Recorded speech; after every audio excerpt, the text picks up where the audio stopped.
আসসালামু আলাইকুম রহমতুল্লাহি ওয়া বারাকাতুহু। সম্মানিত শ্রোতা, আগের দিন আমি একটা ভিডিও পোস্ট করেছিলাম। সেই ভিডিওতে আয়াতুল্লাহ আলী খুমাইনি আলাইহিস সালাতু ওয়াস সালাম সম্পর্কে কিছু বলেছিলাম এবং উনি যে শাহাদাত হয়েছেন, ওনার ওই মৃত্যুটা যে অ্যাকচুয়ালি শাহাদাত, সে সম্পর্কে আমি বলেছিলাম। ভিডিওটা পোস্ট করার পর কয়েকজন মাওলানা খারিজি মাদ্রাসার আলেম মাওলানা পাস করেছেন, এরকম কিছু ব্যক্তি আমাদের পূর্ব বর্ধমান জেলার গলসি এলাকায় উনি থাকেন আর কি। তো ওনারা একটু আলাইহিস সালাতু ওয়াস সালাম কথাটা বলা নিয়ে আপত্তি করছিলেন। তো যাই হোক, আমি খুমাইনি সৈয়দনা আয়াতুল্লাহ আলী খুমাইনি, ওনাকে রহমতুল্লাহ আলাইহিও বলা যায়, আবার আলাইহিস সালাতু ওয়াস সালামও বলা যায় বলা যায়। তো কেন যায়, কীভাবে যায়, কোন পরিপ্রেক্ষিতে যায়, এই ব্যাপারে আমি ইনশাআল্লাহ আরেকটা ভিডিও তৈরি করব। আজকে আমি আগের দিন যে বলেছিলাম যে আয়াতুল্লাহ আলী খুমাইনি আলাইহিস সালাতু ওয়াস সালামের শাহাদাতের পরপর হয়তো 2026 সালে অথবা 2028 সালে ইমাম মাহদী আলাইহিস সালাতু ওয়াস সালাম এর শুভ বহিঃপ্রকাশ ঘটতে পারে। আমি বলিনি ঘটবে, আমি বলেছি ঘটতে পারে। তো এ সম্পর্কে আমি কিছু কথা আজকে বলবো।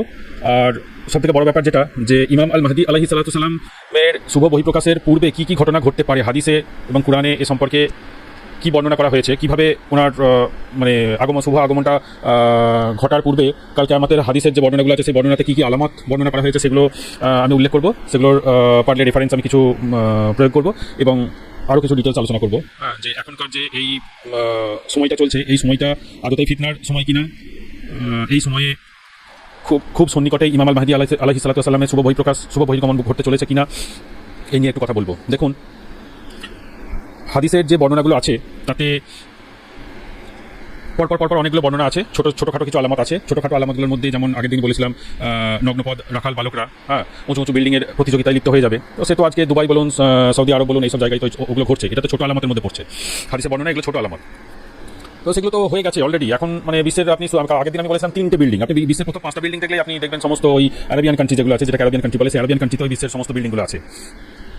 তার মানে উঁচু বিল্ডিং তৈরির প্রতিযোগিতা, হ্যাঁ ওনারা তো প্রতিযোগিতা করছেন, ওনারা তো ওয়েস্টার্ন কান্ট্রির সাথে প্রতিযোগিতা করছেন। ওদের মানে মেন্টালিটিটা কীরকম, যে হ্যাঁ আমরা তেল বিক্রি করে আমরা প্রচুর পয়সা কামাচ্ছি, তো সে পয়সা কামানোর আমাদের কান্ট্রিতে প্রচুর অর্থনৈতিক অবস্থা প্রচুর ভালো। তো বাইরের দেশ আমেরিকা বলুন, তাইওয়ান বলুন, তারপরে চীন বলুন, রাশিয়া বলুন, এইসব কান্ট্রিগুলো প্রচুর উঁচু বিল্ডিং তৈরি করছে, তো আমরা সেগুলো তৈরি করবো। আমাদেরও তো পয়সা আছে, আমরাও পারি। বাইরে থেকে খুব উঁচু মানের হাইফাই ইঞ্জিনিয়ার ডাকছেন এবং ডেকে এনে প্ল্যান করে বিল্ডিং তৈরি করছেন। এটা তো এক প্রকার প্রতিযোগিতায়। হ্যাঁ, প্রতিযোগিতার মেন্টালিটি এরকম যে আমাদের এখানে কী বলবো, টুরিস্টদের ভিড় হবে প্রচুর।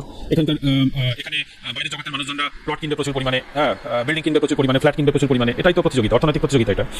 এটা তো ঘটে গেছে। এরপরে যেটা বলা সেটা হলো যে বড় বড় আলামতগুলোর মধ্যে প্রথমেই যেটা পড়ে সেটা হলো ফুরাত নদী শুকিয়ে যাওয়া এবং ফুরাত নদী থেকে স্বর্ণের পাহাড় বের হওয়া। হ্যাঁ, ফুরাত নদী মানে হচ্ছে টাইগ্রিস ইউফ্রেটিস নদী। ইরাকে টাইগ্রিস ইউফ্রেটিস নদী সম্পর্কে আমরা ছোটবেলায় পড়েছিলাম, যে ওটা কী বলবো, টাইগ্রিস ইউফ্রেটিস নদী তীরে সুমেরীয় সভ্যতা গড়ে উঠেছিল। তো সেই টাইগ্রিস ইউফ্রেটিস নদী হলো ফুরাত নদী। ওটা ইরাকে প্রবাহিত। তো ওই নদী তো বর্তমানে এমনভাবে শুকিয়ে গেছে এবং ওই নদীর পানি এখন এতটুকু পরিমাণ হয়েছে যে একটা ছোটখাটো নহরে যে পরিমাণ পানি থাকে, সেই রকম অল্প স্বল্প পানি ওই একটা বড় নদীর মধ্যে, একটা বিখ্যাত নদীর মধ্যে সেইটুকু পরিমাণ পানি আছে। তো স্বাভাবিকভাবে যে কোনো একটা প্রখর গ্রীষ্মে দুবাই, তারপরে ইরান ওই সব জায়গাতে সূর্যের তাপ প্রচুর হয়। হ্যাঁ, ওখানে তো সূর্যের তাপ সব থেকে বেশি হয়। তো যখন প্রখর গ্রীষ্ম হবে, তখন তো যে কোনো বছরেই সামান্য পরিমাণ গ্রীষ্ম হলে ওই নদী শুকিয়ে একবার খটখটে হয়ে যাবে। হয়তো হয়ে যায়ও, আমরা সাম্প্রতিক খবরগুলো রাখি না, হয়তো হয়ে যায়ও, শুকিয়ে খটখটে হয়ে যায়। তো মানে আগে তো ভরপুর ছিল, এখন তো শুকিয়ে খটখটে হয়ে যাচ্ছে। তো তার মানে আমরা আলামত দেখে বুঝতে পারছি যে কিয়ামতের সন্নিকটবর্তী সময় চলেই এসেছে। যে কোনো একটা সময় আল্লাহর অলৌকিকতার দ্বারা যদি স্বর্ণের পাহাড় বের হয়ে যেতেই পারে। এখন ঘটনা হচ্ছে যে বলা হয়েছে ওই স্বর্ণের পাহাড় বের হওয়ার পর মালহামা শুরু হবে। মালহামা মানেটা জানতে হবে। মালহামা মানে, দেখুন আমরা প্রথম বিশ্বযুদ্ধ, দ্বিতীয় বিশ্বযুদ্ধ দেখে এসেছি, সেগুলো বিশ্বযুদ্ধ, সেখানে অনেক লোক মারা গেছে, 4 কোটি। তারপরে দ্বিতীয় বিশ্বযুদ্ধেও প্রায় 4.5 কোটি মানুষ মারা গেছে। তো মালহামা জিনিসটা কীরকম হবে? মালহামা জিনিসটা হবে, প্রথম শুরু হবে একটা বিশ্বযুদ্ধ দিয়ে, যেটাকে বলা হচ্ছে তৃতীয় বিশ্বযুদ্ধ। এর পরবর্তীতে তৃতীয় বিশ্বযুদ্ধ পেরিয়ে যাওয়ার পরেও যখন মানুষ দেখবে যে কেউই নথি স্বীকার করছে না, বা আমি আমার বড়ত্ব মহত্ব, মানে নিজেদের অহংকার, কান্ট্রিগুলো নিজেদের স্ট্যাটাস, নিজেদের অহংকার পৃথিবীতে ঠিকমতো প্রতিষ্ঠিত করতে পারেনি, তখন তারা একবার করে অ্যাটমিক বম দিয়ে গোটা বিশ্বে একবারে তছনছ করে যাচ্ছে, তাই অবস্থা করবে। হ্যাঁ, এবং সেই যুদ্ধে মানে বহু সংখ্যক মানুষ মারা যাবে। সেই যে তাণ্ডবখানা হবে, সেই যে মানুষ, মানে সেটা হলো মানুষ মারার একটা তাণ্ডব। সেই তাণ্ডবে মানে 4 কোটি 5 কোটি মানুষ মরবে না, সেই তাণ্ডবে 400 কোটি 500 কোটি মানুষ মারা যাবে। এই 100 কোটি 250 কোটি 400 কোটি 500 কোটি 600 কোটি এই ধরনের মানুষ যদি মারা যাবে যে যুদ্ধে, সেটাকে বলা হয় মালহামা। তো এখনও তো বিশ্বযুদ্ধ শুরু হয়নি। এখন যে পরিস্থিতিটা চলছে, এখন তো ধরুন সাম্প্রতিক পরিস্থিতিতে ইরানে আপনার টোটাল বোধহয় 15টা দেশ মিলে হামলা করছে। টোটাল বোধহয় 15টা দেশ মিলে ইরানের উপর অ্যাটাক করছে। ইরান একা লড়াই করছে সেটাও বলা যায় না, ইরান যে একা লড়াই করছে তাও না, ইরানকে তলায় সাহায্য করছে রাশিয়া, চীন, ওদিকে উত্তর কোরিয়া ইরানের সাথে থাকবে বলে বক্তব্য রেখেছে এবং বলেছে যে ইরান যদি কোনো সময় মনে করে যে তারা পরমাণু বোমা ইউজ করতে ইচ্ছুক, তাহলে উত্তর কোরিয়ার কিং জোন যে আছে, সে নেতানিয়াহু বলছি, ইরানকে তো বলেই দিয়েছে যে তুমি যে কোনো সময় আমাকে বলবে, আমি ইসরায়েলকে পরমাণু বোমা দিয়ে শেষ করে দেবো। তার মানে কি এটা একটা মালহামার দিকে এগোচ্ছে। তো এখানে আপনার টোটাল কটা কান্ট্রি যুক্ত হয়েছে আপনি দেখুন, মানে বলতে গেলে পুরো পুরো western Asia and middle Asia, Russia চীনকে যদি ধরা হয় তাহলে ওটা মিডল এশিয়ায় পড়ছে। মিডল এশিয়া, ওদিকে সাউথ ইউরোপ, ইউরোপের পুরো সাউথ পোর্শনের যে সমস্ত কান্ট্রিগুলো আছে সেগুলো ইরানের বিরুদ্ধে যুদ্ধ ঘোষণা মানে আমেরিকাকে সাহায্য করছে। ওদিকে পুরো আমেরিকা, মানে বলতে গেলে আমেরিকা মহাদেশের আমেরিকা, আর এদিকে ইসরায়েল। তখন আপনার বলতে গেলে একটা অর্ধেক বিশ্বই, অর্ধেকের থেকেও বেশি 60% ওয়ার্ল্ডই এই যুদ্ধে ইনভলভ। স্বাভাবিকভাবে এটা একটা ওয়ার্ল্ড ওয়ার, এটা থার্ড ওয়ার্ল্ড ওয়ার। এখন হাদিসের পরিভাষায় কি বলা হয়েছে? হাদিসের পরিভাষা বলা হয়েছে যে মালহামা শুরু হবে, মালহামা যখন শুরু হবে তার আগে ইমাম মাহদী আলাইহিস সালাম যখন বের হবেন তার আগে অলরেডি মানে দুটো বিশ্বজুড়ে দুটো যুদ্ধ হয়ে যাবে। তো আমাদের তো অলরেডি দুটো বিশ্বযুদ্ধ হয়ে গেছে, কারণ এটা যে কিয়ামতের সন্নিকটবর্তী সময়, সে তো একদম স্বাভাবিক, সকলেই বুঝতে পারবে এটা। এখন ঘটনা হচ্ছে, আমি যে প্রসঙ্গ উত্থাপন করতে চাচ্ছি সেটা হলো যে ইমাম আল মাহদী আলাইহিস সালাম কবে বহির্গত হতে পারেন এবং ইমাম আল মাহদী আলাইহিস সালামের বহির্গমনের পূর্বে কি কি ঘটনা ঘটতে পারে, সেই জিনিসগুলো আমি আপনাদের যদি ব্যাখ্যা করে বুঝিয়ে দিই তাহলে আপনারা বুঝতে পারবেন। তো আমি হাদিসগুলো চয়ন করি এবং সেগুলো ব্যাখ্যা আমি বলার চেষ্টা করি।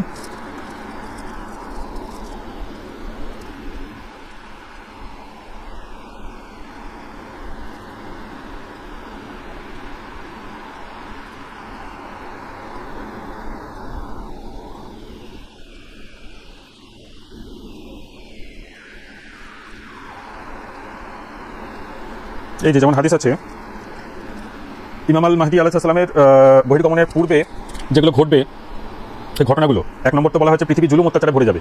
তো বর্তমান পৃথিবীতে তো দেখছি সব জায়গাতেই তো জুলুম অত্যাচার। আপনার বিশেষ করে আমাদের এখানে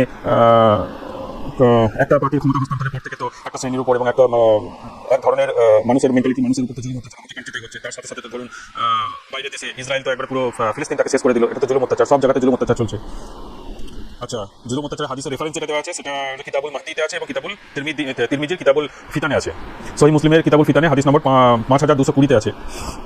এরপরে যেটা বলা হয়েছে জনৈক খলিফার মৃত্যু, এটাই আমি আগের দিন বলেছিলাম। জনৈক খলিফা বলতে এখানে অনেকে বাদশাহ বলছে, বাদশাহ ব্যাপারটা নয়, মানে ব্যাপারটা এরকম যে তিনি প্রকৃত মুসলিম তথা মুমিন ব্যক্তিদের প্রতিনিধি হিসেবে এবং তাদের লিডার হিসেবে সমস্ত প্রকৃত মুসলিমদেরকে লিড করবেন। লিড করে তিনি বাকি অত্যাচারী অন্যায়কারী যে সমস্ত বাদশাগুলো আছে তাদের বিরুদ্ধে লড়াই করবেন। এটাকেই খলিফা বলা হচ্ছে। তো সেই খলিফা হিসাবে আয়াতুল্লাহ আলী খুমাইনি আলাইহিস সালামকে আমি সাসপেক্ট করেছিলাম। ওটা একটা সাসপেকশন, ওটা হতে পারে। ওনার মৃত্যুটাকে তো গোটা বিশ্বে মানে কি বলবো সমস্ত মানুষ তো প্রচুর আবেগের সাথে নিয়েছে, হতে পারে ওনাকে হাইলাইট করেই কথাটা বলা হয়েছে। এরপরে এখন ধরুন ওনার ছেলে আপনার এখন ক্ষমতায় বা টেম্পোরারিলি ওনাকে নিয়োগ করা হয়েছে, নিয়োগ করে উনি এখন লিড করে আপাতত ইরানি আপনার এই যুদ্ধে জড়িয়ে আছে আর কি। এখন অবধি অন্যান্য কান্ট্রিগুলো মানে প্রকৃত মুসলিমদের আরও যে সমস্ত ইয়েমেন, লেবানন, আফগানিস্তানদের তালিবান এরা যারা আছে এরা এখন অবধি যুদ্ধে জড়ায়নি। এদিকে পাকিস্তানের দক্ষিণ দিকে আছে বালুচিস্তানের টিটিপি আছে। তো এই সমস্ত কান্ট্রিগুলো এখন অবধি যুদ্ধে জড়ায়নি। আপাতত এটা প্রাথমিক পর্যায়ে আছে আর কি। আপাতত এটা প্রাথমিক পর্যায়ে। তো ভবিষ্যৎবাণী এটাই যে এই যে যুদ্ধটা শুরু হলো, এই যুদ্ধটা যেহেতু এর আগে বিশ্বযুদ্ধ হিসাবে দুটো বিশ্বযুদ্ধ অলরেডি ঘটে গেছে এবং দুটো বিশ্বযুদ্ধের কথা হাদিসে বর্ণনা করা আছে, দুটোর বেশি তিনটে বিশ্বযুদ্ধের কথা বলা নেই। তো সেই হিসাবে এটা তৃতীয় বিশ্বযুদ্ধ হবে। এটা মোটামুটি অনেকটা চিন্তাভাবনার দিক দিয়ে অনেকটা ঠিক বলে মনে হচ্ছে। এবং এই তৃতীয় বিশ্বযুদ্ধের পরে আর কোনো বিশ্বযুদ্ধ হবে না, বরং এই তৃতীয় বিশ্বযুদ্ধটাই আস্তে আস্তে কনভার্ট হয়ে যাবে মালহামাতে। হ্যাঁ, এখন মালহামা কখন হবে? যখন ওই সমস্ত কান্ট্রিগুলো তাদের অ্যাটমিক বম্ব গোটা বিশ্বে ছড়াতে শুরু করবে। আচ্ছা, এখানে জনৈক খলিফা হলে আমরা তাকে আলাইহিস সালাম বলতেই পারি। এবং এই মুহূর্তে ইমাম আলী খুমাইনি আলাইহিস সালাম যেহেতু গোটা প্রকৃত মুসলিম, অন্যান্য কান্ট্রিতে যে সমস্ত মুসলিম আছে তাদেরকে কি আর মুসলিম বলা যায়? তারা তো সব মুনাফিক। কি করে একটা মুসলিমের প্রথম ফিতরাত হলো সে অন্যায়ের বিরুদ্ধে যেভাবে কথা বলবে। তো অন্যায়ের বিরুদ্ধে কথা বলার মানে সে যদি মনে মনেও এটা ঠিক না করে, এটাই সব থেকে লোয়ার ইমান বলা হয়েছে। যে ইমানের স্তর তিনটে। হ্যাঁ, হাদিস শরীফে আমরা প্রথমে যেটা শুনেছি ইমানের স্তর হলো তিনটে। একটা হলো আমার সামনে বা আমাদের সামনে যদি কোনো অন্যায় ঘটে তাহলে সেই অন্যায়কে তুমি প্রতিহত করো, সেই অন্যায়টাকে থামিয়ে দাও এবং সেই অন্যায়টাকে ঘটতে দিও না। তার জন্য যা কিছু করতে হয়, হাত দ্বারা যুদ্ধ করা, এগুলো তুমি করো। এটা হলো মানে সবথেকে উন্নত মানের একটা ইমানের স্তর। এরপরে যদি তুমি ওই স্তরে পৌঁছতে না পারো, তোমার যদি প্রাণের ভয় আছে, তোমার যদি অন্যান্য অসুবিধা আছে, এই ধরনের কিছু দেখা যায়, তাহলে তুমি সেটা মুখে কথা বলো। অন্তত মুখে কথা বলে তুমি সেই অন্যায়টার বিরুদ্ধে নেতিবাচক কিছু কথা বলো। যদি তাও না হয় তাহলে তুমি মনে মনে সেই অন্যায়টাকে ঘৃণা করো এবং সেই অন্যায়টার সাপোর্টে তুমি কোনো কথা বলতে পারবে না। এইটা হলো সর্বনিম্ন স্তর। ইমানের সর্বনিম্ন স্তর হলো মনে মনে অন্যায়কে ঘৃণা করা। এখনকার যে আরবিয়ান কান্ট্রিগুলো আছে, সেই আরবিয়ান কান্ট্রিগুলো যদি মনে মনে ঘৃণা করতো অন্যায়গুলো, ইসরায়েল এবং আমেরিকার এই অন্যায়কে যদি মনে মনে ঘৃণা করতো, তাহলে কি ওরা আমেরিকার ইসরায়েলের সাপোর্টে, হ্যাঁ, এবং ইভেন অনেক ভিডিও দেখা যাচ্ছে যে ওরা যাচ্ছে গিয়ে ট্রাম্পের সাথে হাত মেলাচ্ছে, নেতানিয়াহুর সাথে হাত মেলাচ্ছে এবং তাদের টুপিগুলো দেখা যাচ্ছে আরবিয়ান টুপি, হ্যাঁ, কাতারের টুপি। ওই আরবিয়ান কান্ট্রি যে ধরনের মানে কি বলবো একটা পাগড়ি মাথায় পড়ে, সেই ধরনের টুপি। তো ওদেরকে দেখে কি আদৌ মনে হচ্ছে? এবং ওখানকার যে আলেমগুলো, সেই আলেমগুলো কি ওই আরবিয়ান কান্ট্রির সরকারের বিরুদ্ধে কোনো কথা বলছে? কোনো কথা বলছে না, কোনো কথাই বলে না, উল্টে সাপোর্ট করে। উল্টে একটা এক্সকিউজ তৈরি করে যে হ্যাঁ ইরান এ করছে না, ইরান এইভাবে অন্যায়ের বিরুদ্ধে যুদ্ধ করে গোটা বিশ্বের মুসলিমদেরকে সাহায্য করছে, তো না ইরানকে সাপোর্ট করা যাবে না। এর কারণ কি, ইরানিয়ারা শিয়া এবং শিয়ারা সাহাবাদেরকে গালাগালি দেয়। এগুলো তো একটা এক্সকিউজ, এটা অজুহাত। কোনোদিন আয়াতুল্লাহ আলী খোমেনি আলাইহিস সালাম কোনোদিন কোনো সাহাবাদেরকে গালাগালি দিয়েছেন? কোনোদিন দেননি। এমনকি ওনাকে একটা প্রশ্ন করা হয়েছিল যে আপনি ওই সমস্ত মানুষদেরকে কি নজরে দেখেন যারা আয়েশা রাদিয়াল্লাহু তাআলা আনহা, তারপরে উমর রাদিয়াল্লাহু তাআলা আনহু, ওসমান রাদিয়াল্লাহু তাআলা আনহু এদেরকে গালাগালি করে। তখন আয়াতুল্লাহ আলী খোমেনি আলাইহিস সালাম বলেছিলেন যে এই সমস্ত ব্যক্তিরা হচ্ছে আমাদের ইসলামের প্রাথমিক যুগ, মানে একবার শুরুর যে যুগ, সেই শুরুর যুগের উন্নত মানের সাহাবী। এদেরকে গালাগালি দেওয়া তো দূরের কথা এবং গালাগালি দেওয়াকে সাপোর্ট করা তো দূরের কথা। এই ধরনের চিন্তা ভাবনা যদি আমরা স্বপ্নেও আসে তাহলে আমাদেরকে তওবা করা উচিত। এই কথা উনি বলেছিলেন একটা ইন্টারভিউতে, ওনাকে যখন প্রশ্ন করা হয়েছিল উনি সেটা বলেছিলেন। তাহলে এই ব্যক্তি কি কোনোদিন কি বলবো, যে সমস্ত শিয়াদেরকে কাফের বলা হয়, রাফেজি বলা হয়, খারেজি বলা হয়, সেই ধরনের শিয়া ইনি হচ্ছেন? কোনোদিনই না। আর বিশেষ করে এখনকার যুগে যে পরিমাণ ফিরকা তৈরি হয়েছে, তাতে আপনি কোনোদিনই বলতে পারবেন না যে একটা সুন্নি সে 100% পিওর। একটা সুন্নিদের এখন হাজার হাজার ভাগ আছে, আপনি জানেন। হাদিসে যে 73টা ফিরকা বলা আছে, সেই 73টা ফিরকার থেকেও হয়তো 7300 ফিরকা এখন তৈরি হয়ে গেছে। এবং সেই সমস্ত ফিরকাগুলো এমন সব মানে আকিদা পালন করে যে আকিদাগুলো এক প্রকার বলতে গেলে সিরিকি, কুফুরি। হ্যাঁ, মানসিক নিয়তে যে আকিদাগুলো নেয় তাতে সেই নিয়তগুলো হলো সিরিকি নিয়ত, কুফুরি নিয়ত। অথচ তারা নিজেদেরকে সুন্নি বলে দাবি করে। দেখুন একটা কথা বলি, সুন্নি বলে নিজেকে দাবি করা, শিয়া বলে নিজেকে দাবি করা এবং প্রকৃতপক্ষে সুন্নি হওয়া, প্রকৃতপক্ষে শিয়া হওয়া, প্রকৃতপক্ষে মুসলিম হওয়া, এই জিনিসটা কিন্তু এক নয়। এই জিনিসটা কোনোদিনই এক নয়। কেন? রাসূল সাল্লাল্লাহু আলাইহি ওয়াসাল্লামের ওফাতের পর মুসাইলামা ও নিজেকে নবী বলে দাবি করেনি? তাহলে ও দাবি করলো মানে ওকে নবী হয়ে গেল? তা তো কোনোদিন নয়। দাবি করলে কেউ মানে সেই জিনিসটা নাও হতে পারে, যাবত না তার মধ্যে সেই জিনিসের গুণ থাকে। তো এখনকার যে সমস্ত মানে সুন্নিরা নিজেদেরকে সুন্নি বলে দাবি করছে, ওটা দাবি। এখন সেই গুণগুলো যদি তাদের মধ্যে না থাকে তাহলে তাদের দাবিটাকে সত্য বলে প্রকাশিত হবে, আল্লাহকে সত্য বলে মেনে নেবে? কোনোদিন মেনে নেবে না। তো প্রকৃতপক্ষে তারা নয়, তারা সেই কাজটা করে না। তো এইরকমই তাদের যদি সিরিকি আকিদা হয়, তাদের যদি কুফরি আকিদা হয় এবং আল্লাহ রাসূল সাল্লাল্লাহু আলাইহি ওয়াসাল্লামের হাদিস আছে যে 73টা ফিরকা বিভক্ত হয়ে যাবে, তো এই ধরনের ঘটনাগুলো জানার পরেও যদি কোনো আলেম বলে নিজেকে প্রচার করা ব্যক্তিরা ফিরকা সৃষ্টি করেই যায়, তাহলে তারা কি রকমের আলেম হতে পারে? তারা আলেম না জালেম? তবে কিন্তু আমি বলি তারা আলেম না, তারা জালেম। তো এই তো হচ্ছে অবস্থা এখনকার যুগে। আচ্ছা ঠিক আছে, আমি ইমাম মাহদী আলাইহিস সালামের ঘটনাটা আরও এগোই। আচ্ছা, এরপরে যেটা বলা হয়েছে জনৈক খলিফার মৃত্যুর পর লোকেদের মাঝে বিরোধ সৃষ্টি হবে। হ্যাঁ, এই বিরোধ সৃষ্টিটা আপনাদেরকে জানতে হবে। লোকেদের মধ্যে বিরোধ সৃষ্টি হবে এবং ঠিক এমত অবস্থায় মদিনার একজন ব্যক্তি বলতে আপনি ভেবে নেবেন না যে সেই ব্যক্তিটা মদিনায় বসবাস করে, না, কোনো মতেই নয়। মদিনায় বসবাস করে যে সে শান্তশিষ্টভাবে এতদিন বসবাস করছিল, তারপরে সে হলো, এটা আগে বলেনি, মদিনার একজন ব্যক্তি মদিনা থেকে পলায়ন করে মক্কায় চলে যাবে। তো সেটাই কথা যে তিনি মদিনায় আরামসে বসবাস করতেন, দিয়ে তাকে সাসপেক্ট করছে তিনি ভয় পালিয়ে যাচ্ছেন, এরকম ব্যক্তি নয়। তিনি একজন মানে তার জন্ম মদিনায় হয়েছে, মদিনায় হওয়ার পর তার বিভিন্ন কারণে তার উপরে টর্চার করা হয়েছে, তিনি সেখান থেকে পালিয়ে গিয়ে অন্য কোনো জায়গায় কোনো সৈনিক পদে, বিশেষ করে হাদিসে যেটা বলা হয়েছে যে উনি কালো পতাকাবাহী যে বাহিনীটা থাকবে, খুরাসানের কালো পতাকাবাহী বাহিনী, সেই বাহিনীর সৈনিক হয়ে তিনি থাকবেন, একটা সাধারণ সৈনিক, মানে যাকে কেউ দেখলে ভাবতেই পারবে না যে এই ইমাম মাহদী হতে পারে। তো সেই হিসাবে আমরা এখন অবধি জানি না ইমাম মাহদী কে। এই পৃথিবীতে এখন উনি আছেন, এই পৃথিবীতে চলে এসেছেন, তার জন্ম হয়ে গেছে, কিন্তু ঘটনা হচ্ছে তিনি এই পৃথিবীতে কিভাবে আছেন সেই জিনিসগুলো আমরা জানি না। এমন সাধারণ ব্যক্তি হিসেবে থাকবেন যে তাকে দেখে মনেই হবে না যে কোনোদিন হতে পারে, তাই আমরা জানি না। কিন্তু ওই সাধারণ ব্যক্তিটাই যখন মদিনায় হয়তো কোনো কারণে যাবেন, মদিনা থেকে পালিয়ে যখন মক্কায় চলে যাবেন, অ্যাকচুয়ালি জিনিসটা এরকম বলা হচ্ছে যে তিনি সৈন্যদের দলেই থাকবেন। সৈন্যদের দলে থাকার পর ওই খলিফা আলাইহিস সালামের ওফাতের পর যখন সকলে সন্দেহ সৃষ্টি করার একটা থাকবে, যে সকলে সন্দেহ সৃষ্টি করবে, হ্যাঁ হতে পারে, তখন সে দেখবে যে হ্যাঁ কিছু খানাখুচো হচ্ছে আমার দলের মধ্যে বা আমার বাহিনীর মধ্যে, যে আমাকে হয়তো ওরা মাহদী সাসপেক্ট করছে। তখন তিনি নিজেও জানেন না তিনি মাহদী নাকি। তো ঘটনা হচ্ছে তিনি খুব অতি সৎলোক, অতি ভালো মানুষ। তিনি তখন ওই সাসপেকশনের জন্য তিনি ভয়ে মানে ওই বাহিনী ত্যাগ করে তিনি মদিনায় চলে যাবেন, বুঝতে পারলেন তো? তিনি ভয়ে মদিনাতে চলে যাবেন, মদিনাতে গিয়ে তিনি গা ঢাকা দেবেন। কিন্তু তারপরেও যে সমস্ত ব্যক্তিরা আছে, যে বাহিনীতে উনি ছিলেন, সেই বাহিনী খুঁজতে মদিনাতে চলে যাবে এবং তারা জানতে পেরে যাবে যে সেই ব্যক্তি মদিনার এই জায়গায় অবস্থান করছে। তখন তিনিও সেটা জানতে, মানে মাহদী আলাইহিস সালাম তিনিও সেটা জানতে পেরে যাবেন যে ওরা আমার খোঁজ পেয়ে গেছে। তখন তিনি আবার কি করবেন? তিনি মদিনা থেকে পালিয়ে আবার মক্কায় চলে যাবেন।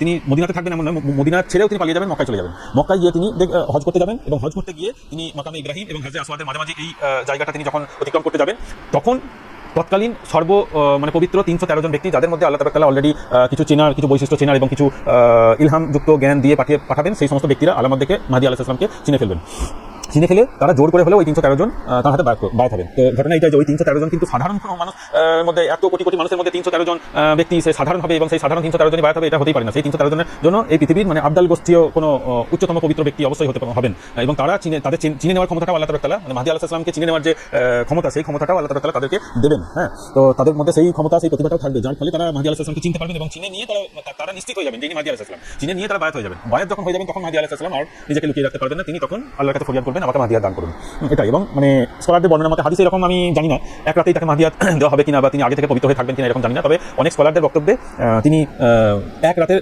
যে রাতে তাকে করা হবে, বায়াত করা হবে, 313 জন বায়াত হবেন, সেই রাত্রেই তাকে মাহদিয়াত দেওয়া হবে আল্লাহ তাআলার তরফ থেকে সরাসরি ইলহাম। এখন তার নবুয়ত বলা যায় না, নবুয়তের যুগ পেরিয়ে গেছে, তো নবুয়তের মতোই ওহির মতোই এমন কিছু জিনিস তার উপর অর্পণ করা হবে। সম্ভবত সেই জিনিস অর্পণ সেটা হলো জ্ঞান এবং ক্ষমতা তার উপর ওই এক রাতেই অবতীর্ণ করা হবে। তা ওই নবী ছাড়া অন্য কারোর উপরে এই ধরনের ওহির মতো জিনিস যদি অবতরণ করা হয় তাহলে সেটাকে বলা হয় ইলহাম এবং অলৌকিকতা। তো যেহেতু আর কোনো নবী আসবে না, তিনি মাহদী আলাইহিস সালাম, তার মর্যাদাও একজন নবীর মতো, তো তার প্রতি যে অলৌকিকতা অবতীর্ণ হবে সেটাকে বলা হবে ইলহাম এক রাতে অবতীর্ণ হবে এবং তিনি তারপর থেকেই নিজেকে মাহদী বলে নিজেও বুঝতে পারবেন এবং তিনি মাহদিয়াত অনুযায়ী কাজ করবেন। এটাই এখন আমি তাহলে একটা কাজ করি, যাই হোক এটাই বলি, পলায়ন করবেন, এটা হয়ে গেল। তারপরে হাদিসের রেফারেন্সে মানে উনি যে পলায়ন করবেন সেটা হাদিসের রেফারেন্স দিয়েছে কিতাবুল মাহদি, এটা হচ্ছে আবু দাউদ শরীফের কিতাবুল মাহদি 4284। হ্যাঁ, হাদিসগুলো পড়লে ভালো হতো। আচ্ছা, ওটা তাহলে ভিডিওটা অনেক লম্বা হয়ে যাবে, আমি হাদিসগুলো একদিন পড়ে শোনাবো। তারপরে যেটা ঘটবে, এখন এই জিনিসটাও একটা, মাহদি আলাইহিস সালাম যখন অবুত্থান ঘটবে তখন ঠিক সমসাময়িকভাবেই আর একটা বিখ্যাত ব্যক্তির আবির্ভাব হবে। সেই বিখ্যাত ব্যক্তি মানে অ্যাকচুয়ালি তাকে বিখ্যাত বলা উচিত নয়, তাকে কুখ্যাত বলা উচিত, কারণ তিনি ওই মাহাদির মানে বড় বড় অত্যাচারী যে সমস্ত রাজাগুলো হয় তাদের মতোই ক্ষমতাবান হবে, যেমন হিটলার, অমুক তমুক এই ধরনের যে অত্যাচারী রাজা বাচ্চা আছে তাদের মতোই কুখ্যাত ক্ষমতাবান হবেন। হ্যাঁ, তো তিনি গর্বে অহংকারী, তার নাম হলো সুফিয়ানি। তো সুফিয়ানি সম্পর্কে হাদিসে কিন্তু সরাসরি বলে দিয়েছে যে সিরিয়ার দামেস্কের একটা গভীর অঞ্চল থেকে তিনি বহির্গত হবেন। তার নাম হবে সুফিয়ানি, এবং সুফিয়ানির গড়ন যেটা বর্ণনা করা হয়েছে এখানে বলা হচ্ছে সুফিয়ানি চরিত্র তার অত্যাচারের বিবরণ বিভিন্ন হাদিসে বিক্ষিপ্তভাবে এসেছে। তো ওই সুফিয়ানি হবে খুব মানে কালো কুৎসিত, এবং তার কাঁধ হবে প্রচুর চওড়া, খুব ক্ষমতাবান, শক্তিশালী, দূরদৃষ্টি সম্পন্ন, মানে অনেক প্রতিভাধর। হ্যাঁ, আপনার প্রতিভাধর মানে অত্যাচারীর জাতির মধ্যে হলেও তিনি অনেক প্রতিভাধর হবেন। তো অনেক প্রতিভাধর, তার কাঁধ খুব চওড়া, গায়ে অসীম শক্তি, এবং তার চোখ দুটোর জন্য বলা হয়েছে নীল চক্ষু বিশিষ্ট হবেন। তার চোখ দেখে সবাই বুঝতে পারবে তিনি হলেন সুফিয়ানি। এবং যেহেতু তার চাল চরিত্র, আপনার স্বভাব চরিত্র এবং দেহে এবং মন মানসিকতাতে অনেক ক্ষমতা আছে বলে তিনি মনে করবেন, তিনি অহংকার বসেই মাহদি আলাইহিস সালামের সামনে আসবেন এবং এসে মাহদি আলাইহিস সালামের সাথে যুদ্ধ ঘোষণা করার একটা পরিকল্পনা নিয়ে বেরোবেন। এই সুফিয়ানি ওই সময় বেরোবে, এবং এই সুফিয়ানির জন্য বলা হয়েছে দামেস্কের গভীর অঞ্চল থেকে সুফিয়ানি অবস্থান ঘটবে, এবং ওই সুফিয়ানি সিরিয়া, ফিলিস্তিন সহ বিভিন্ন অঞ্চল দখল করে নেবে এবং ব্যাপক অত্যাচার চালাবে। সুফিয়ানি হবে একটা অত্যাচারী বাদশা। সম্ভবত এই জিনিসটা অ্যাকচুয়ালি বর্তমান স্কলাররা গ্রেটার ইসরায়েল বলে যে এটা চালাচ্ছে, তো একটা কি বলবো আন্দাজ একটা চালাচ্ছে যে নেতানিয়াহু গ্রেটার ইসরায়েল তৈরি করবে। হয়তো হতেও পারে যে এটা গ্রেটার ইসরায়েলের একটা মানে কি বলবো গ্রেটার ইসরায়েলেরই একটা অংশ, এবং এখানে হয়তো বর্তমান যে নেতানিয়াহু ইসরায়েলের আছে প্রধানমন্ত্রী পিএম, তো নেতানিয়াহু মারা যাওয়ার পর হয়তো নেতানিয়াহু খুব শীঘ্রই এই যুদ্ধে মারা যাবে, এবং নেতানিয়াহু মারা যাওয়ার পর সুফিয়ানি বা কেউ একজন রাষ্ট্রপ্রধান হবে এবং সেই গ্রেটার ইসরায়েল গঠন করে নেবে। তো গ্রেটার ইসরায়েল গঠন করতে গেলে তো আপনার ফিলিস্তিন সহ সিরিয়া, এদিকে ইরাক, তারপরে সৌদি আরবের কিছু অংশ আছে, সেই সমস্ত জায়গাটাকে গ্রেটার ইসরায়েলের মধ্যে ধরা হয়। তো এই সমস্ত এরিয়াতে নিয়ে গ্রেটার ইসরায়েল গঠিত হয়ে যাবে, এবং সুফিয়ানি হয়তো কোনো কারণে সেই গ্রেটার ইসরায়েলের কিং হয়ে যাবেন, এবং তিনি ওই গ্রেটার ইসরায়েলের যে সমস্ত মুসলিম আছে সেই মুসলিমগুলোর প্রতি, এবং ওখানকার জনগণ যারা আছে, এখানে মুসলিম কথা উল্লেখ করেনি, এখানে উল্লেখ করেছে তাদের যে প্রজা জনগণ হবে সেই জনগণদের উপর প্রচুর অত্যাচার চালাবে। তো সুফিয়ানের ফিতরাতি হলো অত্যাচার করা, হ্যাঁ, সবসময় অত্যাচার করে রাজত্ব কায়েম করবে। তো যখনই দেখা যাবে যে গ্রেটার ইসরায়েল গঠিত হয়ে গেছে এবং গ্রেটার ইসরায়েলের কর্তৃত্ব এমন একজন নিয়েছে যে খুবই মানে অত্যাচারী, তখনই বুঝতে হবে সেই হলো সুফিয়ানি। যখনই আপনি বুঝতে পারবেন, সুফিয়ানির জন্য কিন্তু বলা হয়নি যে ইমাম আল মাহদি আলাইহিস সালাম বেরোনোর আগে বা পরে সুফিয়ানি বের হবে, এটা কোথাও বলা নাই। হ্যাঁ, ইমাম আল মাহদি আলাইহিস সালাম বই প্রকাশের পূর্বে সুফিয়ানি তার রাজত্ব কায়েম করে নিতে পারে। সম্ভবত আমার মানে মোস্ট প্রবাবল জিনিস এটাই মনে হচ্ছে যে সুফিয়ানি ইমাম আল মাহদি আলাইহিস সালাম বের হবার আগেই নিজের রাজত্ব কায়েম করে নেবে, আর তা না হলে তো মালহামা হবে না। তো দিয়ে সুফিয়ানি নিজের গ্রেটার ইসরায়েলে প্রচুর পরিমাণে করবে। এটা আমার আন্দাজ, এটা কোনো হাদিস কোরআনের কথা লেখা নেই, এটা আমার আন্দাজ যে ওই গ্রেটার ইসরায়েলে প্রচুর অত্যাচার করবে। তো সেটাই হলো আপনার মানে ইমাম আল মাহদির বই প্রকাশের একটা আলামত হিসাবে আপনি মেনে নিতে পারেন। হ্যাঁ, সময়টা নিকটবর্তী হয়ে গেছে, এই কথাটা বুঝতে পারবেন যখন ওই ধরনের কোনো অত্যাচারী কিং হবে। সুফিয়ানি বেরোলেই যে তার নাম সুফিয়ানি হবে তা তো নয়। হ্যাঁ, হয়তো এমন একটা হয়তো আপনার কি বলবো হিব্রু ভাষায় কোনো একটা নাম হলো, সেই নামের আরবি অর্থ করলে আরবিতে সেটা দ্বারা সুফিয়ানি, এরকম একটা হতেই পারে। তো যখন দেখবেন যে খুব অত্যাচার চালাচ্ছে, তখন আপনি তার নাম সম্পর্কে ভালো করে যাচাই বাছাই করবেন। তার যদি হিব্রু নাম হয় কিংবা অন্য কোনো ইংলিশ নাম হয় কিংবা অন্য কোনো ইতালিয়ান নাম হয়, তাহলে সেই নামের বাংলা অর্থ কি হচ্ছে এবং সুফিয়ানি নামের বাংলা অর্থ কি হচ্ছে, দুটো একসাথে মিলছে কিনা, এই দুটো দেখে নিয়ে এবং তাদের সবার চরিত্রের বর্ণনার মিল হচ্ছে কিনা, এই জিনিসগুলো আপনি যখন বুঝতে পারবেন এবং বুঝতে পারবেন, তখন সেই সমস্ত জিনিসগুলো দেখে আপনি অনুমান করে নেবেন যে হ্যাঁ, এবার তাহলে ইমাম আল মাহদি আলাইহিস সালাম বের হতে পারেন। কিতাবুল ফিতান আসরাতুস সাআ, আহমদ ইবনে হাম্বল হাদিসের যে রেফারেন্সগুলো দিয়েছে সেটা কিতাবুল ফিতান ও আসরাতুস সাআ, ইমাম আহমদ ইবনে হাম্বল, তারপরে আল মুসনাদ শরীফে আছে সুফিয়ানি চরিত্র তার অত্যাচার বিবরণ, ওই হাদিসগুলোতে ব্যাখ্যা করা আছে। আপনার এটা কিতাবুল ফিতানের 5 নম্বর এবং 4 নম্বর এগুলো দেখবেন, অধ্যায়গুলো বা হাদিসগুলো দেখবেন, এখানে এরকম ইঙ্গিত দিয়েছে।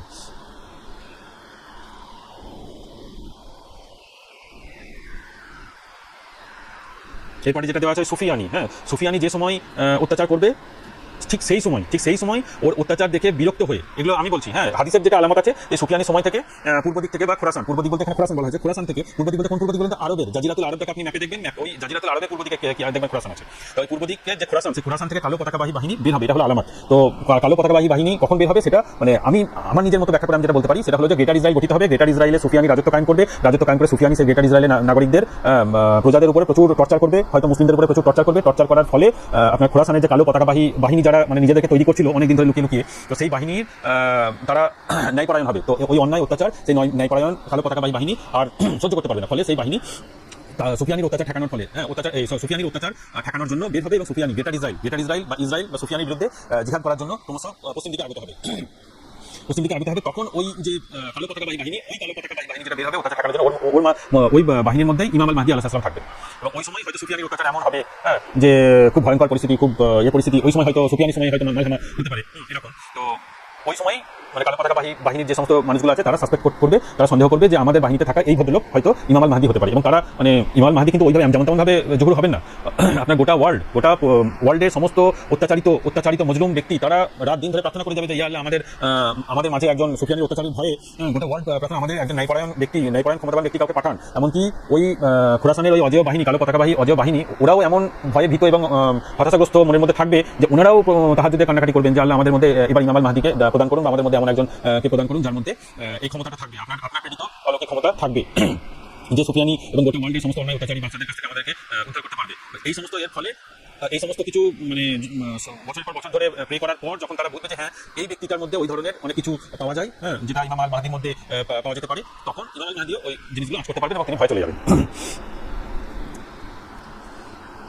এবারে ওই কালো পতাকাবাহী বাহিনীর বৈশিষ্ট্যটা আমি বলে দিই। কালো পতাকাবাহী যে বাহিনীটা হবে সেই বাহিনীটা কিন্তু হবে অজেয়, হ্যাঁ, মানে সুফিয়ানি ওই সমস্ত জায়গাগুলো দখল করে নেবে, দখল করে নিয়ে ও সমস্ত প্রজাদের উপর অত্যাচার করবে, ওই সমস্ত এরিয়ার মানুষের উপর অত্যাচার করবে, অত্যাচারকে ঠেকানোর জন্য কালো পতাকাবাহী বাহিনী বেরোবে এবং সেই কালো পতাকাবাহী বাহিনী যে সমস্ত এরিয়াতে যাবে সেখানে ওই সুফিয়ানের যে সমস্ত সৈনিক থাকবে সেই সমস্ত সৈনিকদের বিরুদ্ধে যুদ্ধ করে কিন্তু তাদেরকে হারিয়েও দেবে, হ্যাঁ, তারা আল্লাহ তাআলার কাছ থেকে ক্ষমতাপ্রাপ্ত হবেন, আল্লাহ তাআলা তাদেরকে সাহায্য করবেন, ওই কালো পতাকাবাহী বাহিনীদেরকে আল্লাহ তাআলা সাহায্য করবেন, গায়েবীভাবে মদদ করবেন এবং সেই মদতের ফলে তারা মানে ওই সমস্ত অঞ্চলে সুফিয়ানির যে সমস্ত কমান্ডাররা লিডাররা থাকবে তাদেরকে হারিয়ে দিয়ে ওই অঞ্চলগুলো বিজয় করতে করতে আপনার এর দিকে গ্রেটার ইসরায়েলের দিকে তথা ইসরায়েলের দিকে এগোবে এবং তাদেরকে কেউ থামাতে পারবে না। তখনই হয়তো তাদের মনের মধ্যে আন্দাজ হবে যে আমাদের আল্লাহ তাআলা এইভাবে যখন সাহায্য করছেন, হয়তো হতে পারে আমাদের মনের মধ্যে ইমাম আল মাহদী আলাইহিস সালাম আছেন।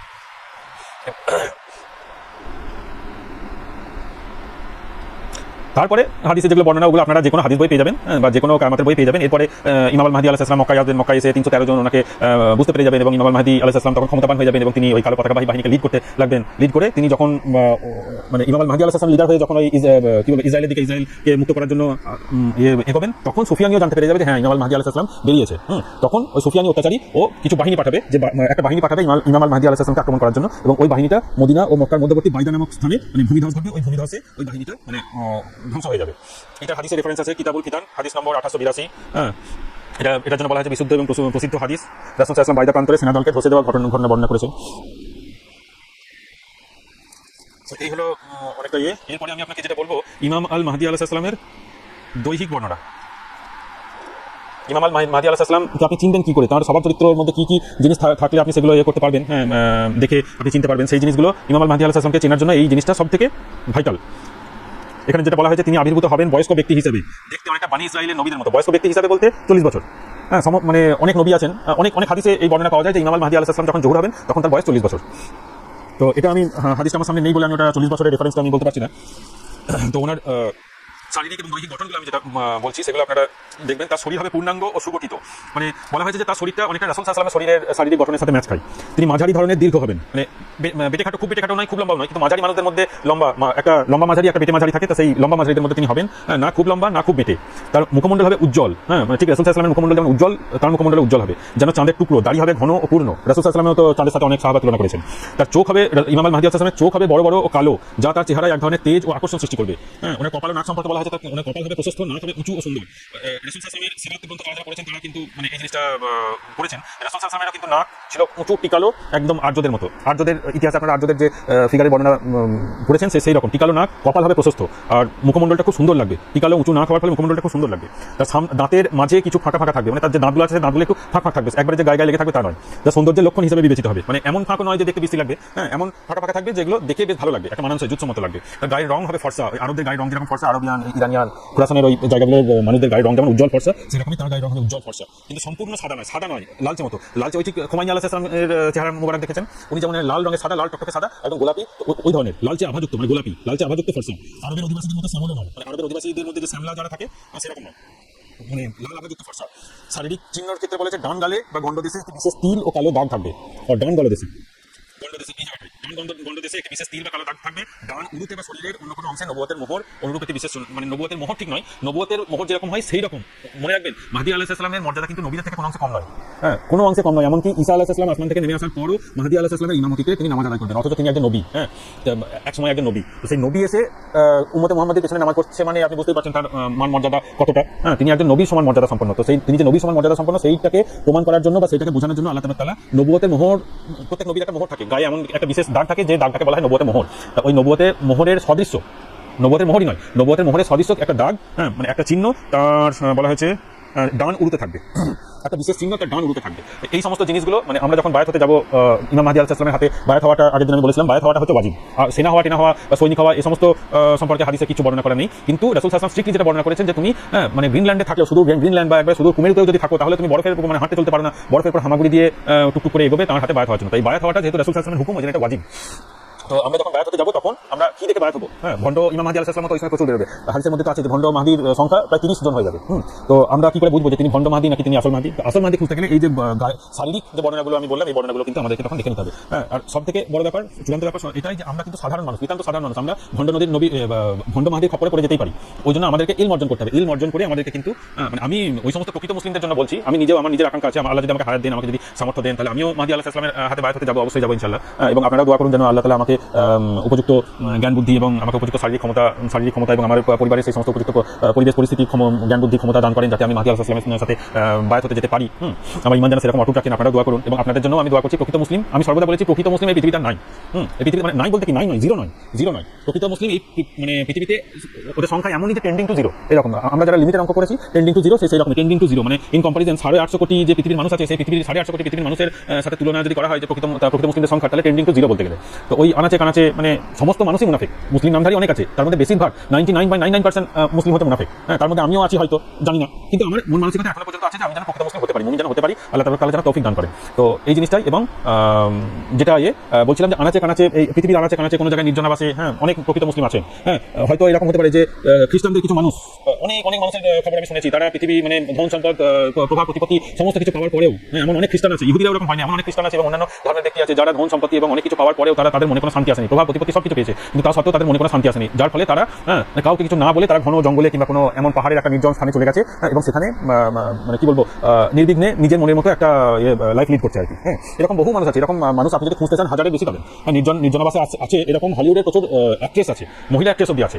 তারা মানে এখনকার যুগ তো আপনারা বুঝতেই পারছেন। তো সেই সমস্ত জায়গায় মানুষের উপর এমন পরিমাণ মেন্টাল টর্চার করা হয় ওই সমস্ত অ্যাক্টর অ্যাক্ট্রেসদের উপরে, এবং যারা প্রভাব প্রতিপত্তির চরম শিখরে পৌঁছয় তাদের উপরে এমন পরিমাণ একটা মেন্টাল চাপ আছে যে তারা সেই চাপটাকে সহ্য করতে পারে না। ফলে তারা শান্তির খোঁজে তারা লোকালয় ছেড়ে চলে যায় এবং কোনো পাহাড়ে, নদীর কিনারায়, কোনো গভীর জঙ্গলের ভিতরে একা একা নির্জনাবাস করে। হ্যাঁ তাদের আর মৃত্যু চিন্তা বলে কিছু নেই। তারা ভাবে যে মরে গেলে ভালো হয়, ঈশ্বর আমাদেরকে শান্তি দান করবেন। তারা বর্তমান বিশ্বের সমাজের থেকে ঈশ্বরের কাছে শাস্তি পাওয়াকে বেশি, আমরা তো সাধারণ মানুষ, আমরা শাস্তি পাবোই। তো আমাদের কাছে এই জিনিসটা যে আল্লাহ যদি আমাদেরকে শাস্তিও দেয় তাহলে হয়তো সেটা এই পৃথিবীতে বেঁচে থেকে যে শাস্তি আমরা পাচ্ছি তার তুলনায় হয়তো কম হবে। আমরা আল্লাহর উপর ভরসা করে এই জিনিসটাই করতে পারি যে আল্লাহ হয়তো আমাদেরকে নাজাত দিয়ে দেবেন। তো এই ধরনের প্রচুর মানুষ আছে যারা তো ওই ধরনের মানুষদের কথা চিন্তা করে আমি এই বক্তব্যগুলো রাখি, যে তারা এই বক্তব্যগুলো শুনে হ্যাঁ হয়তো ইমাম মাহদী আলাইহিস সালামকে খুঁজতে পারবে এবং খুঁজতে পেরে ইমাম মাহদী আলাইহিস সালামের এই সমস্ত রূপ বর্ণনা এগুলো দেখে তারা নিজেকে ঠিক রাখতে পারবে বা নিজেকে মানে কি বলবো একটা মাহদী আলাইহিস